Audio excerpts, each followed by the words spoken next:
Hola, ¿cómo están? Sean bienvenidos a esta cuarta semana de actividades de este módulo de sesiones estratégicas de este MBA de la Escuela Europea de Negocios.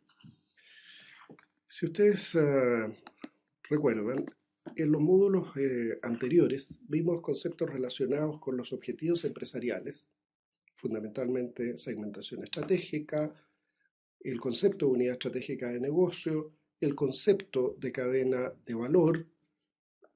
Adicionalmente, ya nos introdujimos en cómo en una unidad estratégica de negocio podíamos alcanzar alguna ventaja competitiva por la vía de identificar ya sea una ventaja en costo o una de diferenciación de las actividades. Y después, posteriormente, vimos análisis FODA bajo distintas metodologías.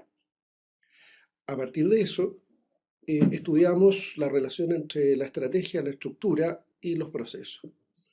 El concepto fundamental que vimos aquí era la necesidad de adecuar las estrategias a partir de cambios en el entorno que muchas veces conducen o inducen la necesidad de hacer cambios también en las estructuras. Vimos, por lo tanto, el concepto de estructura, vimos cómo podíamos diseñar distintas estructuras, los tipos de estructuras, y luego nos preguntamos cómo o qué tipo de estructura tenían aquellas organizaciones que eran líderes en costo y qué tipo de estructura tenían esas organizaciones que tenían una ventaja competitiva en diferenciación. Nos dimos cuenta, entre otras cosas, que cuando hablamos de estructura es necesario agregar un concepto adicional que es de proceso. La necesidad no tan solo de que las organizaciones se organicen en base a estructuras rígidas de tipo funcional, sino que además pongamos una mirada de tipo horizontal o transversal, ya que es a partir de esta mirada en que vemos cómo las actividades van agregando valor en relación con el cliente. Y como los cambios de estructura eh, generan grandes cambios en la relación entre las personas, tuvimos que abordar los temas de cambio organizacional y cultura organizacional. Vimos distintas maneras a través de las cuales nosotros maneras o ritos a través de los cuales podíamos introducir o instalar ciertos cambios dentro de la organización que nos permitiera alinear visiones, construir visiones compartidas para enfrentar desafíos comunes. Corresponde ahora hablar sobre estrategias empresariales. Y en particular en esta sesión vamos a hablar sobre estrategias competitivas, conceptos de ventaja competitiva, vamos a estudiar la matriz de ventajas competitivas, vamos a ver la necesidad de generar carteras de actividades y vamos a ver también el concepto de competitividad. Antes ya habíamos mencionado que la ventaja competitiva se obtenía a través de dos formas. La primera, obteniendo una ventaja diferencial, y la segunda, siendo líderes en costo, es decir, obteniendo una ventaja a partir de que el conjunto de nuestras actividades presentaban cierto liderazgo en términos de costo. Ventaja diferencial es cuando nuestra organización, tiene un producto con un elemento diferenciador. Este producto puede ser debido a que tiene características críticas de calidad o propiedades intrínsecas al producto mejores que la competencia o porque tiene un conjunto de servicios asociados. Hablamos, por lo tanto, de conceptos tales como producto básico y producto ampliado, es decir, cada vez que nosotros ofrecemos al mercado un cierto tipo de producto, ese producto cumple una cierta funcionalidad que llamamos de carácter básico. Sin embargo, la capacidad de que este producto tenga una mejor percepción de valor por parte de los clientes está asociada con un conjunto de atributos adicionales que no dicen relación estrictamente con las características inherentes, es decir, propias del producto, sino que más bien con un conjunto de atributos asociados. Por ejemplo, características propias de los servicios. De esta manera, el valor del producto se va incrementando en la medida que vamos agregando servicios adicionales. Los servicios postventa, por ejemplo, son característicos de esta agregación de valor al producto que hace que la percepción de los clientes sea más adecuada. Cuando un producto alcanza a posicionarse de manera significativa, puede incluso transformarse la empresa en un monopolio o un producto monopólico, no necesariamente la empresa, corporativamente hablando. Puede haber un producto que sea monopólico. Por ejemplo, un producto farmacéutico en una primera fase de introducción siempre va a tener características monopólicas en la medida que hay patentes asociadas y que es necesario, por lo tanto, que la competencia desarrolle unos procesos de investigación o que compren directamente los derechos para producir esas patentes, esos productos, lo que les confiere una ventaja especial y los deja en una posición transitoriamente monopólica. Finalmente, el elemento diferenciador da la posibilidad de tener una estrategia de especialización en algunos segmentos o nichos de mercado específicos. Eso está claro cuando tenemos características diferenciadoras del tipo calidad o producto ampliado gracias a la agregación de servicios. Pero, ¿cómo se obtiene liderazgo en costo? Y aquí hay básicamente dos estrategias, dos formas a través de las cuales podemos alcanzar liderazgo en costo. Una es a través de las economías de escala y otra la ley de la experiencia. Por cierto, no es una decisión por parte de la empresa cuál de estas dos estrategias usar, sino que más bien tiene que ver con las características propias del bien o servicio que estamos produciendo. En algunos casos, lo que vamos a tener es la presencia de economías de escala y en otros casos operará la ley de la experiencia. La economía de escala solo se puede imitar cuando se alcanzan similares volúmenes de producción. En consecuencia, si nuestra empresa produce con unos volúmenes menores, entonces el costo de producir una unidad más va a ser mayor que el de la competencia que ha alcanzado esas economías de escala. La industria, mayoritariamente la industria manufacturera, por ejemplo, respecto a la industria artesanal, evidentemente en estos casos operan las economías de escala. Esto es bastante claro porque significaría entonces que lo que necesitamos hacer es incrementar nuestro volumen de producción hasta hacer que los costos unitarios sean sensiblemente menores. Sin embargo, esto no es posible porque hay una condición restrictiva de mercado que tiene que ver con la participación de mercado, lo que llamamos el market share, pero adicionalmente tampoco es necesariamente conveniente en todos los casos, porque tiene ciertas desventajas. Por ejemplo, que cuando una empresa determina como estrategia las economías de escala, el hecho que lo haga excluye la posibilidad de otro tipo de ventaja competitiva. Una ventaja competitiva más bien asociada a características diferenciadoras que no sean costos, por ejemplo. Segundo, porque una estrategia de esta naturaleza, economías de escala, es poco flexible. Y si hay cambios tecnológicos, entonces lo que ocurre es que no es posible hacer una reconversión de esos activos rápidamente, particularmente porque son grandes inversiones en activos fijos. Es lo que ocurre con las grandes empresas mineras, por ejemplo, las grandes empresas siderúrgicas que alcanzan una cierta economía de escala, pero que les es difícil, porque hay una gran rigidez en esa industria, es difícil que puedan transformar sus activos.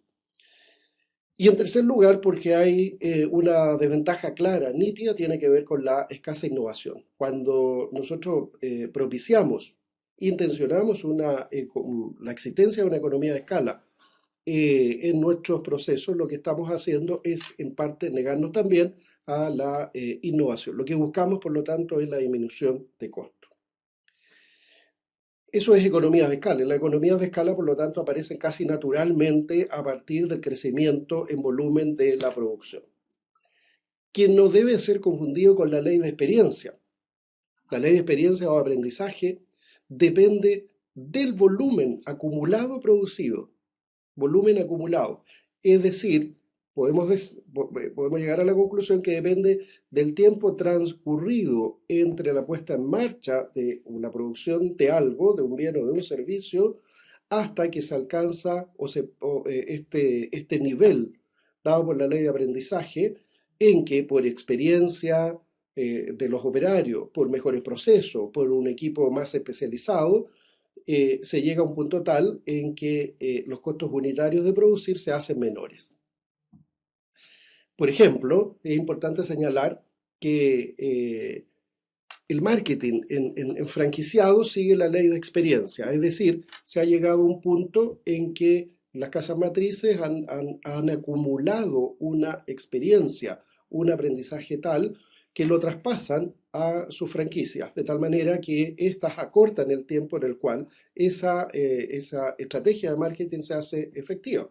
En el fondo, lo que estamos haciendo en una franquicia es disminuir los tiempos de aprendizaje. Por lo tanto, lo que estamos haciendo es saltarnos, entre comillas, la ley de la experiencia. Parte importante, podemos decir, por lo tanto, de las causas por las cuales se genera o se hace efectiva la ley de experiencia tiene que ver con la calidad de la gestión. Efectivamente, gran parte de los aprendizajes a través de técnicas tales como el benchmarking, por ejemplo, tienen que ver con acortar los tiempos en los cuales vamos a incorporar técnicas nuevas, metodologías nuevas, modelos de negocio nuevos, estrategias nuevas. Sin embargo, al igual que con las economías de escala, la ley de aprendizaje no opera por igual en todo. No es posible, por lo tanto, que sea necesariamente una opción estratégica. En particular, por ejemplo, cuando hablamos de tecnología o porque un competidor tiene una ventaja diferenciadora. Es decir, en estos casos prácticamente no opera los beneficios de la ley de aprendizaje. Vamos a disminuir los costos sensiblemente en el tiempo cuando se haya acumulado un volumen determinado de producto. Sin embargo, una innovación de un competidor o una ventaja diferenciadora de un competidor puede dejarnos de todas maneras fuera de mercado. Ahora bien, las empresas pueden ubicarse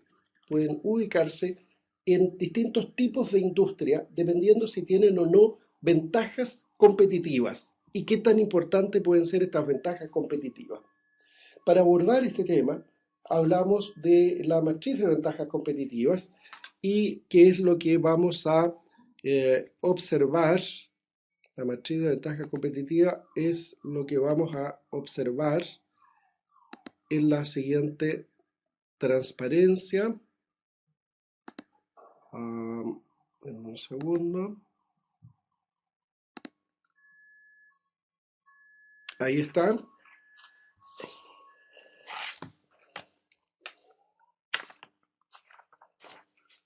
La matriz de ventajas competitivas lo que hace es relacionar, por una parte, la diversidad, es decir, la cantidad de ventajas competitivas posibles de tener, dada una cierta tipología de industria, y el tamaño de importancia relativas de esas ventajas.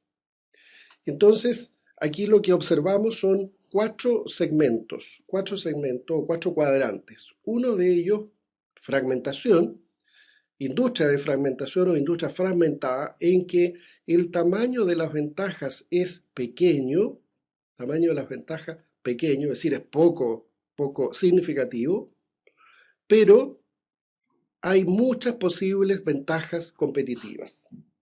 En el extremo tenemos tamaños de ventaja grandes, es decir, es posible que una ventaja en particular o algunas ventajas en particular se hagan muy significativas, pero en un mercado, en una industria en la cual hay pocas posibilidades de desarrollar ventajas competitivas. Y dos situaciones intermedias en que la importancia de las ventajas competitivas es grande y la diversidad, es decir, la posibilidad de buscar una de ellas es igualmente variada. Y el otro extremo de industrias en las cuales hay poca diversidad, poca posibilidad de destacarse o de tener atributos diferenciadores, pero además cualquiera de esas alternativas es poco significativa de acuerdo a nuestros clientes. Ejemplos de empresas en industrias de distinto tipo son los siguientes. En el caso de industrias de volumen o de concentración, estas, tamaños de las ventajas, o sea, importancia de las ventajas alta, pero pocas ventajas competitivas, el caso de la industria minera.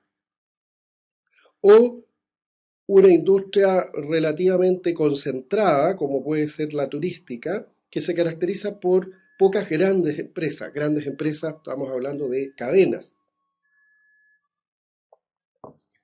y unas menos empresas medianas y un número elevado de empresas pequeñas o familiares.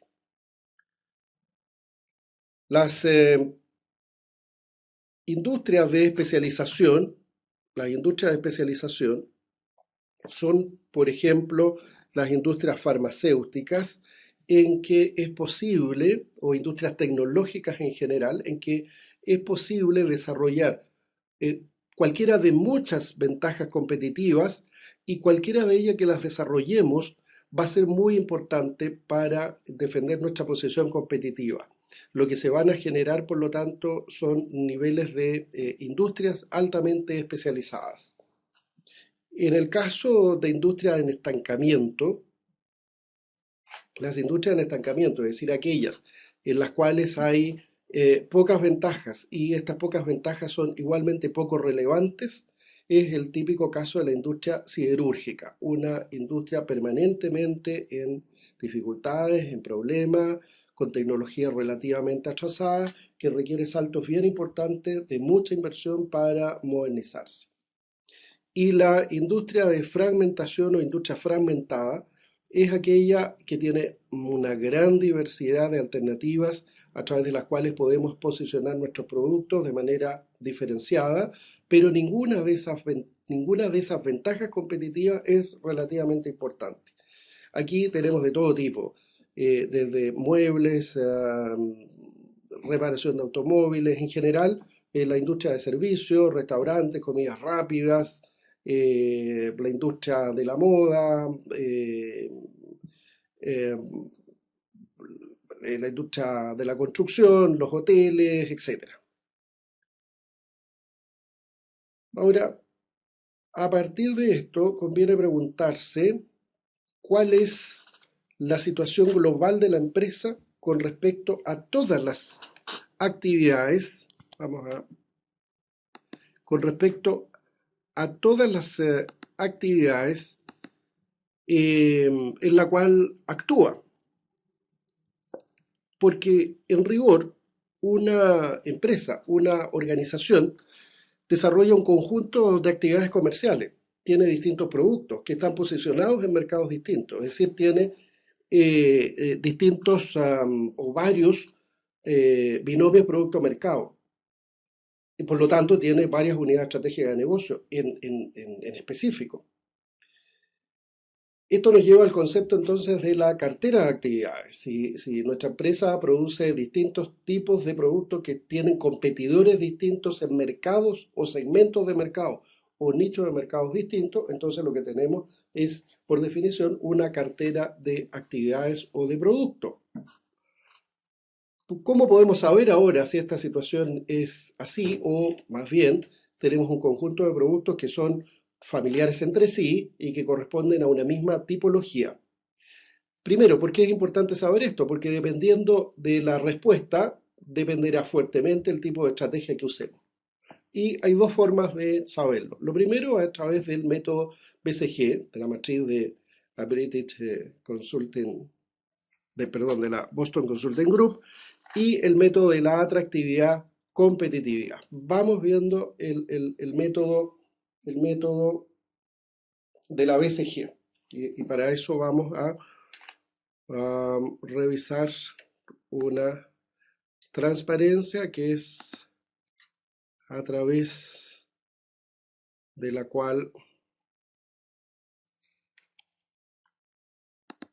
se puede observar con mayor facilidad. Vamos a ver. Oh,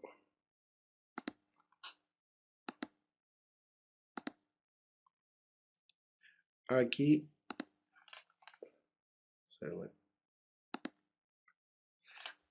Ahí está la matriz BCG, que lo que nos muestra es lo siguiente: dos ejes. El eje Y nos habla sobre la tasa de crecimiento y el eje X nos habla sobre la participación. Pensemos en lo siguiente: tenemos una empresa que tiene distintos tipos de productos, tiene distintos productos en mercados diversos, y lo que hacemos, por lo tanto, es clasificar los distintos tipos de productos en, en distintos cuadrantes, dependiendo del nivel de participación que tienen esos productos en el mercado, en su mercado de referencia, y respecto de la tasa de crecimiento que tiene ese mercado de referencia.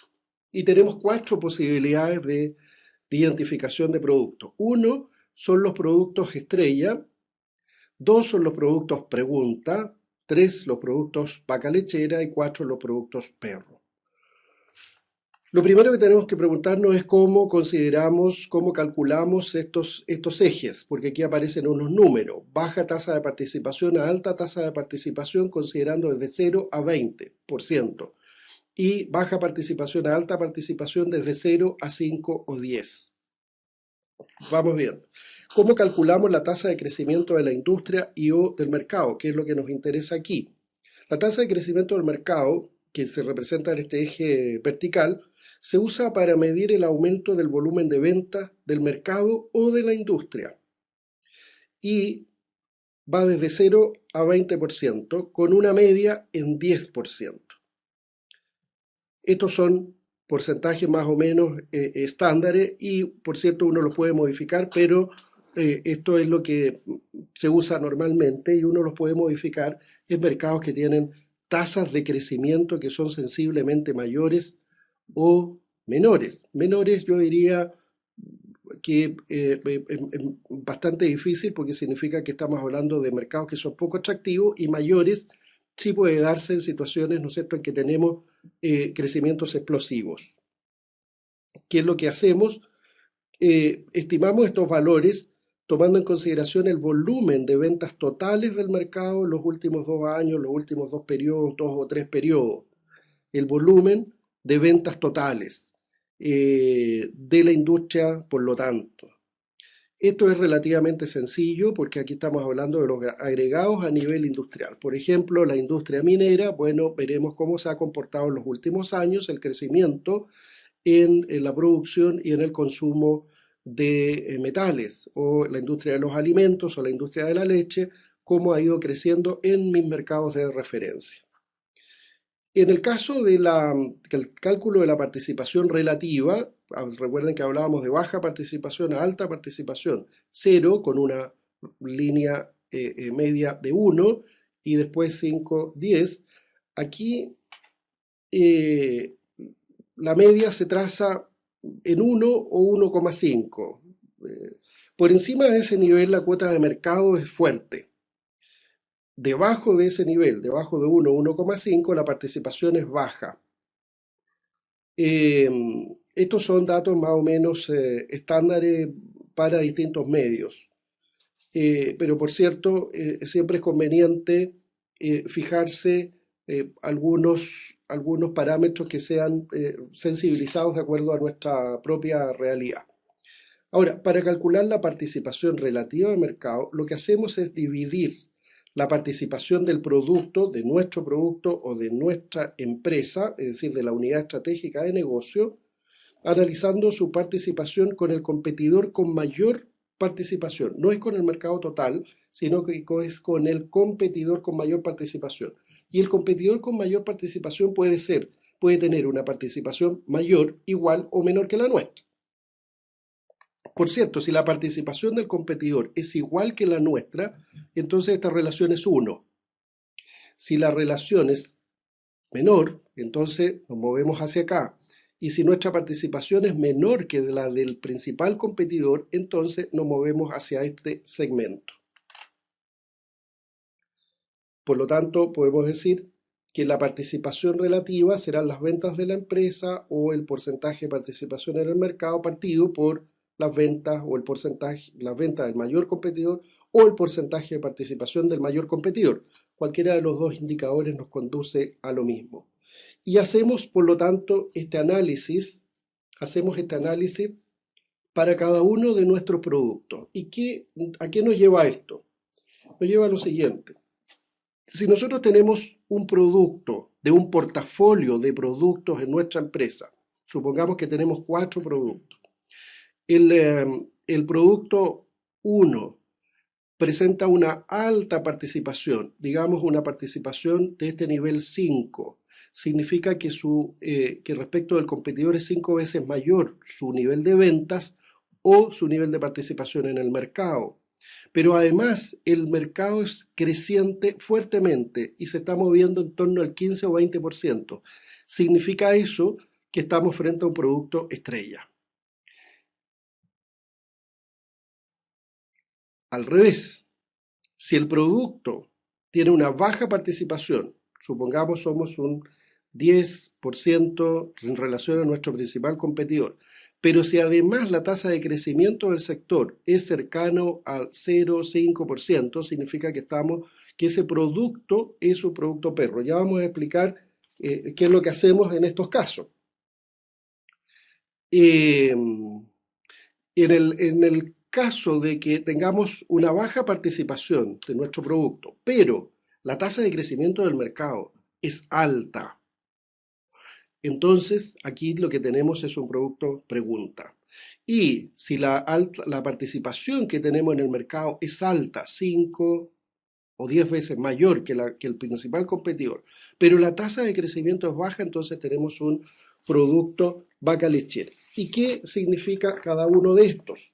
Pensemos en el caso de los productos, partamos por los productos perro. En el caso de un producto perro, evidentemente, aquí lo que tenemos, ¿no es cierto?, es una situación en la cual algo tenemos que hacer para discontinuar la producción de este producto, o si este producto tiene algún valor estratégico, entonces lo que tenemos que hacer es asignarle pocos recursos y mantenerlo solo con el objeto de hacer atractivo el, los otros productos. Pero claramente aquí no podemos hacer inversiones, por ejemplo.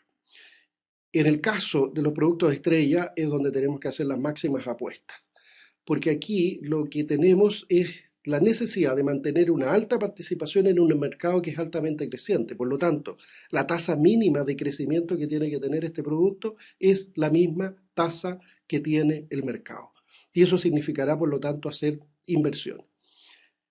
En el caso de un producto pregunta, efectivamente aquí tenemos un dilema, también se llaman productos dilema. Y tenemos un dilema porque este es un producto que está en un mercado que es atractivo, pero somos poco significativos en ese mercado. Por lo tanto, la pregunta es, ¿qué inversión hacemos o más bien hacemos la inversión como para mejorar nuestra posición en el mercado?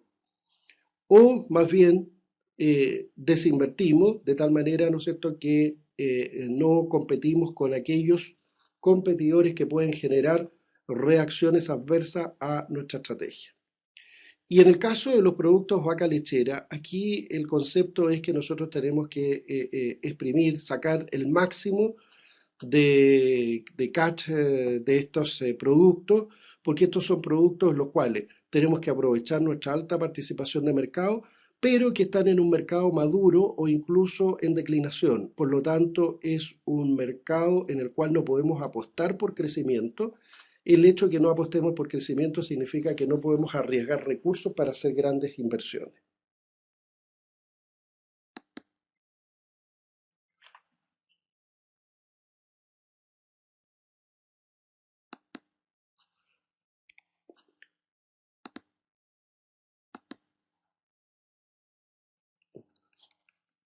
Esta matriz tal cual la ven ustedes es bastante interesante porque nos permite hacer una clasificación del atractivo de nuestros distintos productos.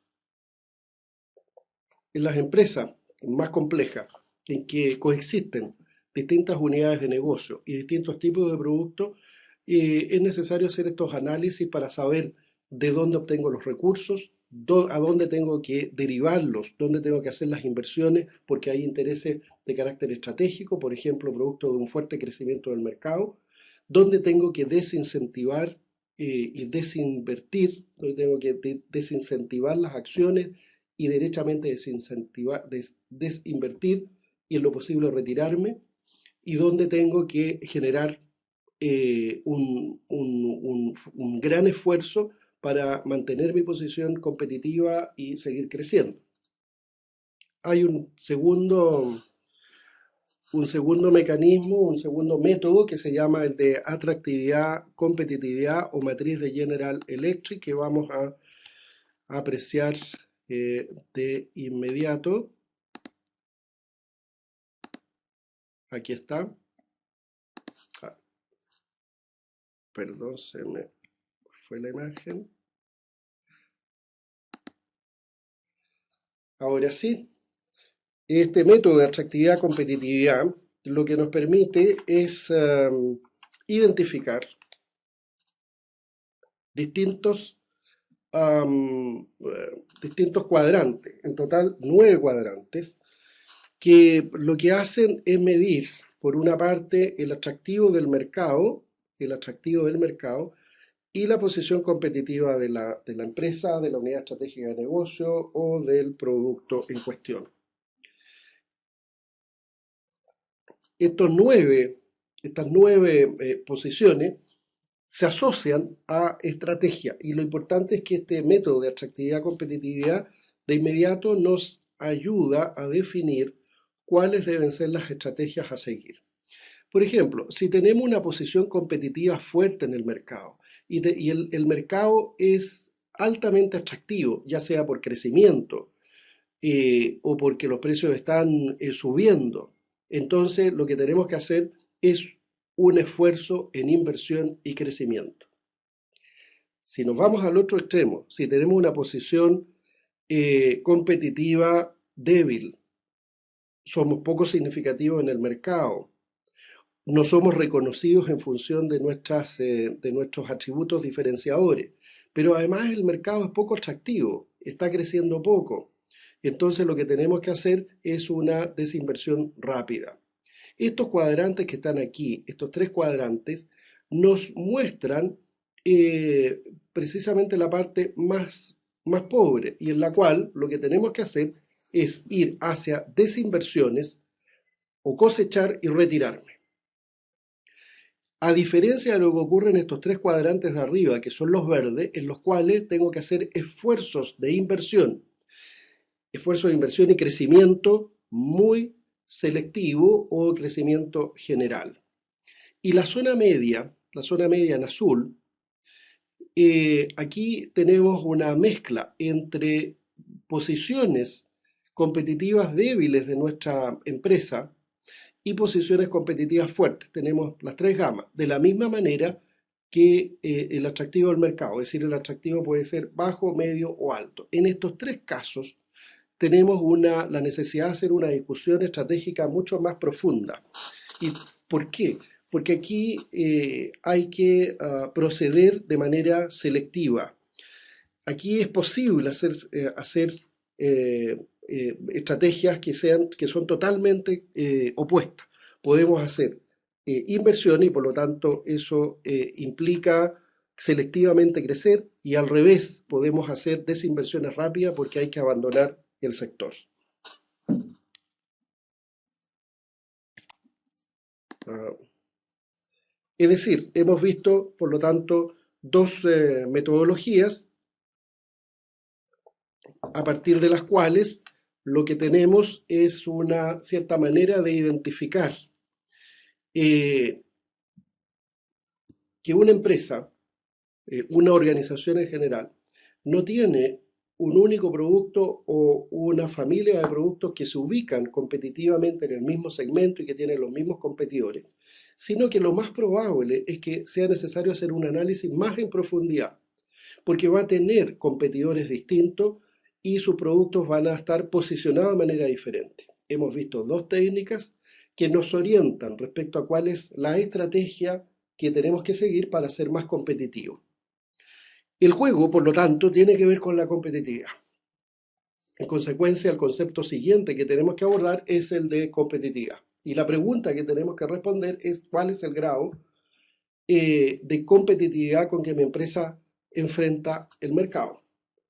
Y el nivel de competitividad tiene que razonablemente ver con las competencias internas que tiene mi organización, lo que está determinado a su vez por un conjunto de elementos, parte de los cuales se asocia con lo que tradicionalmente se conocen como las 5 fuerzas de Porter. ¿Cuál es el sentido que esto tiene? Hay una cierta capacidad que internamente tenemos como organización para responder a potenciales amenazas. Esas potenciales amenazas tienen que ver con la aparición en nuestros mercados de nuevos competidores o la aparición de productos sustitutos o porque el poder de los clientes es tal que hace que nuestra posición competitiva se debilite o porque los proveedores tienen una posición muy, muy fuerte que amenazan incluso con integrarse hacia adelante haciendo que seamos más vulnerables. Y por último, porque necesitamos enfrentar una amenaza que ya no es potencial, sino que es real, que está constituida por otros competidores actuales y reales. El análisis, por lo tanto, del nivel de competitividad con que enfrentamos el mercado tiene que ver con las competencias internas con que contamos para enfrentar este conjunto de 5 elementos que son significativos y que vamos a revisar someramente. Cuando hablamos de los nuevos competidores, estamos hablando de nuevos entrantes. Estos nuevos entrantes pueden ser competidores que estaban operando, actuando en mercados distintos y que por alguna razón, entre otras por el atractivo de nuestro mercado, tratan de ingresar a él. Incluso nuevos entrantes pueden ser clientes que se integran hacia atrás verticalmente o proveedores que se integran verticalmente hacia adelante. O empresas que disponen de ciertas tecnologías similares a las nuestras, pero que producen productos distintos. Pensemos en la industria que provee servicios a la moda, las máquinas. Esas máquinas, ¿no es cierto?, pueden producir para moda de alta costura, así como para la industria del retail. O porque tienen los mismos clientes y por lo tanto pueden aparecer nuevos competidores. Estas son amenazas potenciales. Ante amenazas potenciales lo que tenemos que hacer es aumentar las barreras de entrada.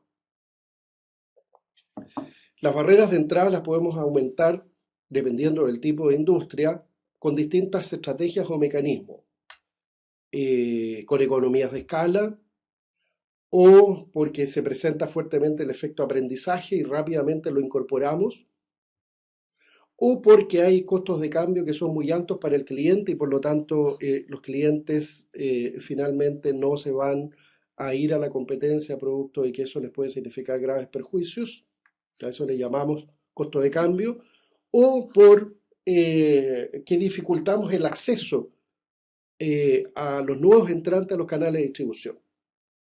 Esto me recuerda dos casos en particular. Uno, el de Coca-Cola en Venezuela hace ya algunos años, en que el distribuidor principal pertenecía a un grupo económico local que alternativamente dejaba entrar a Coca-Cola en un periodo y si las negociaciones con Coca-Cola no funcionaban bien, entonces se cambiaba a Pepsi.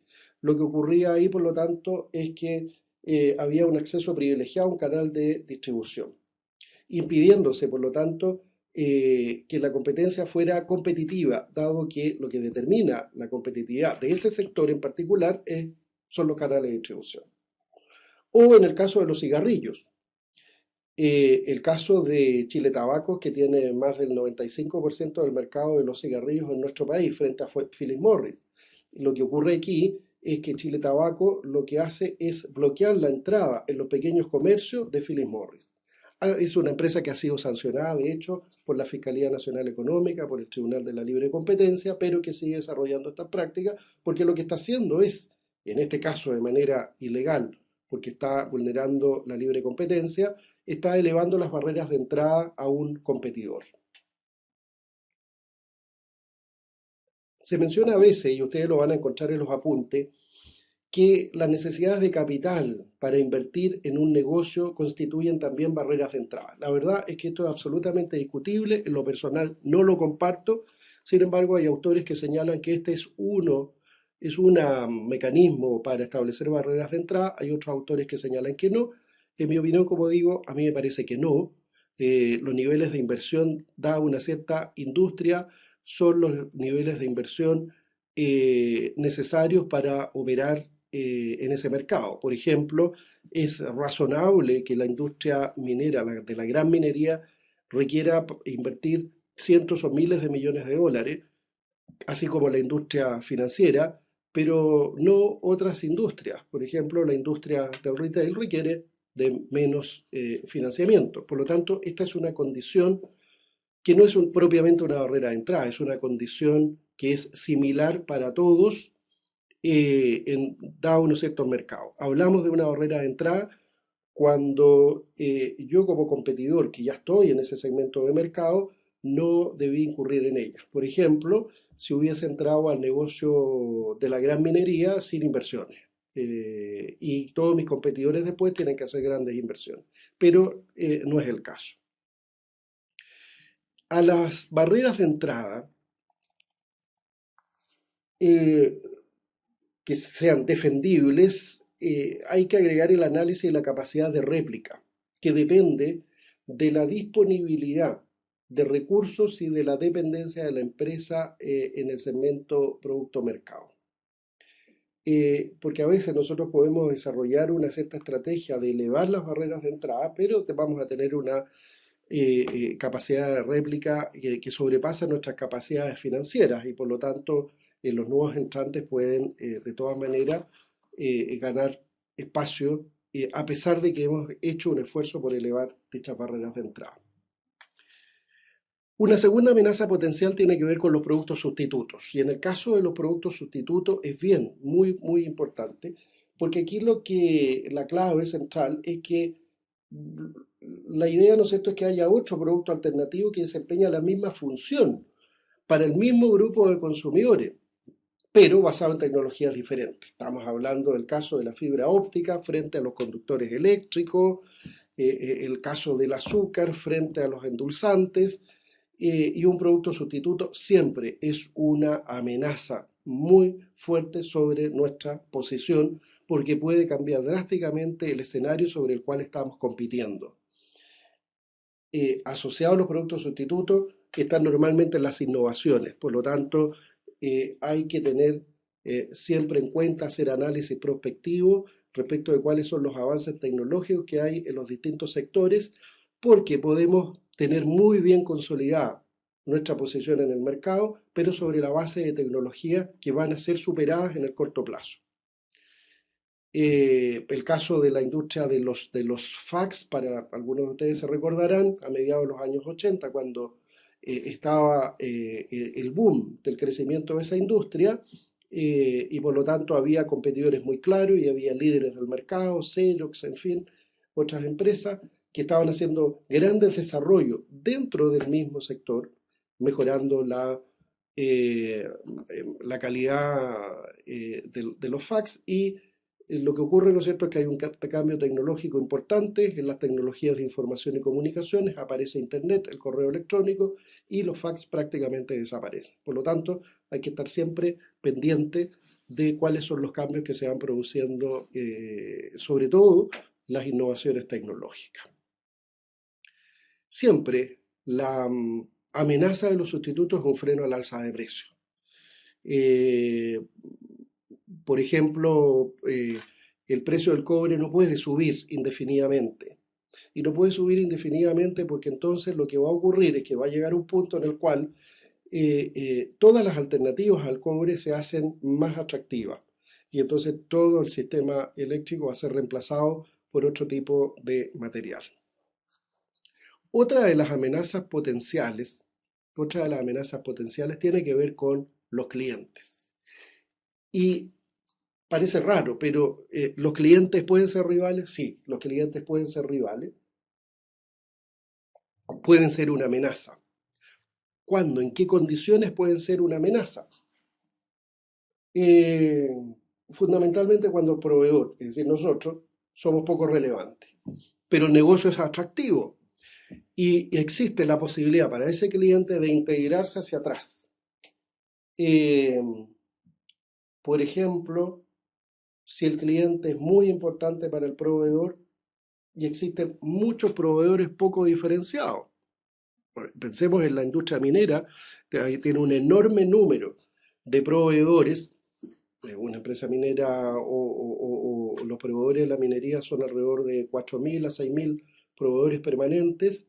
Muchos de ellos son proveedores de productos que son críticos para la actividad minera y en esos casos, por lo tanto, lo que puede ocurrir es que la industria minera, para asegurarse la provisión de ese servicio o producto, se integre hacia atrás. En general, en la industria minera eso es poco común, pero sí lo observamos, por ejemplo, en los cambios estratégicos que ha habido en la industria exportadora de fruta.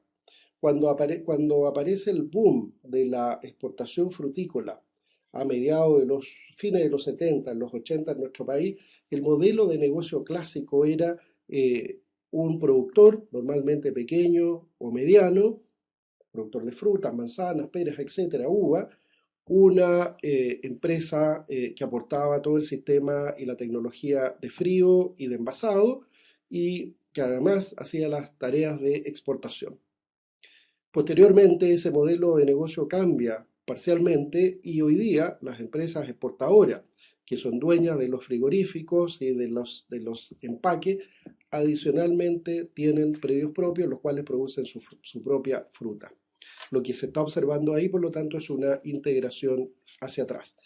Eso les ha permitido, por lo tanto, homogenizar, estandarizar calidad de producto, asegurarse no solo el estándar, sino la provisión permanente de esos productos.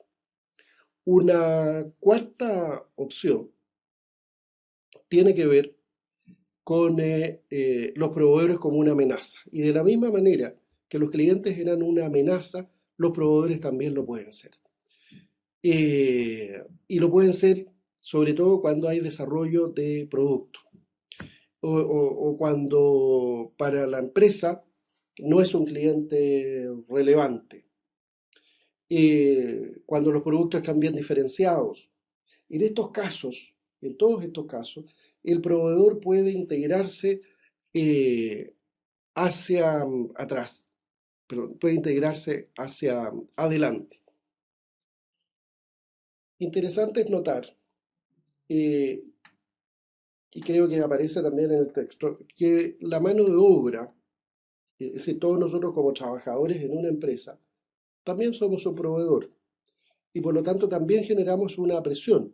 Somos potencialmente una amenaza a la competitividad de la empresa, en la medida no que nos integremos, sino que ejercemos una presión que hace que nuestros niveles de competitividad sean menores, por ejemplo, aumentando los costos. Eh, Cosa que, por cierto, a todos nos agrada, no desde el punto de vista de que se empeore la posición competitiva de la empresa, sino porque esto puede significar mejores ingresos para nosotros como trabajadores. Todo lo que hemos visto hasta ahora, estos cuatro elementos, proveedores, clientes y los demás, todo esto, sustituto y nuevos entrantes, estos cuatro elementos, todo esto era potencial. Son cosas que podían pasar en la medida que el mercado en el que estábamos era atractivo. Pero ocurre que adicionalmente a lo potencial, tenemos una situación real actual, que es la competencia directa. Entonces, nosotros también debemos responder a la competencia directa y eso lo tenemos que hacer día a día, porque nuestros competidores son con quienes nos enfrentamos en estos distintos segmentos de mercado. Pero recuerden que las unidades estratégicas de negocio se enfrentan entre sí en un segmento de mercados determinado. Si, pongamos el ejemplo, si una empresa es monopólica, por ejemplo, algo parecido a lo que ocurre en Chile con el mercado aéreo, en esos casos el potencial de beneficios es alto. Pero si hay muchas empresas, hay mucha competencia, un mercado que tiende a ser un mercado perfecto, es decir, en que las barreras de entrada son bajas, prácticamente no hay barreras de entrada, el que quiere entra y las barreras de salida también son relativamente bajas, por lo tanto la decisión de entrar a ese mercado es relativamente sencilla. O las empresas no tienen poder de negociación con clientes o proveedores, es decir, es un mercado desde ese punto de vista bastante perfecto. Sus productos son no diferenciados, entonces la competencia es fuerte y en el caso que la competencia sea fuerte, el potencial de beneficio es bajo. Por cierto, la situación ideal para una empresa es que el potencial de beneficio sea alto, condición en la cual vamos a tener pocos competidores y el mercado no es transparente, las barreras de entrada son altas, las barreras de salida son igualmente altas y tenemos un alto poder de negociación con los clientes y con los proveedores. Sobre esta situación, cómo se desarrolla el ambiente competitivo real y actual, hablaremos en la próxima sesión y por lo tanto vamos a dar por terminada la sesión de hoy y continuaremos en un nuevo capítulo de este cuarto módulo de decisiones estratégicas. Hasta luego.